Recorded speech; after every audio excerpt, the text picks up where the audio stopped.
Is structural unemployment worse in developing countries? Have you ever wondered why some countries struggle more with unemployment than others? Today, we are going to look at structural unemployment and see how it plays out in developing countries. Structural unemployment happens when there is a mismatch between the skills workers have and the skills employers need. This issue can be influenced by changes in technology, shifts in the economy, or gaps in education. In developing countries, structural unemployment is often more severe and complicated. One reason for this is the presence of large informal labor markets. Many workers in these nations engage in self-employment or irregular jobs. While these markets can be flexible, wages tend to be rigid. This means that even when there are fewer jobs available, workers cannot adjust their expectations or wages. As a result, involuntary unemployment remains high, especially during off-seasons in agriculture. Another significant factor is the education system. Many developing countries face challenges that prevent workers from gaining the skills needed in today's economy. High dropout rates and limited access to secondary and tertiary education mean many workers lack the qualifications employers seek. This skill mismatch leads to ongoing structural unemployment, as workers cannot fill jobs that requiring specific training.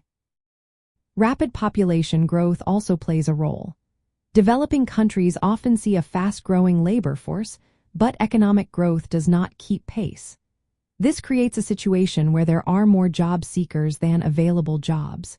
Even if some sectors expand, the overall economy struggles to absorb the increasing number of workers, particularly those without relevant skills.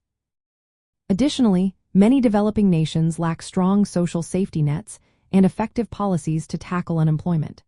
Unlike developed countries, they may not have robust systems in place to support workers during tough times.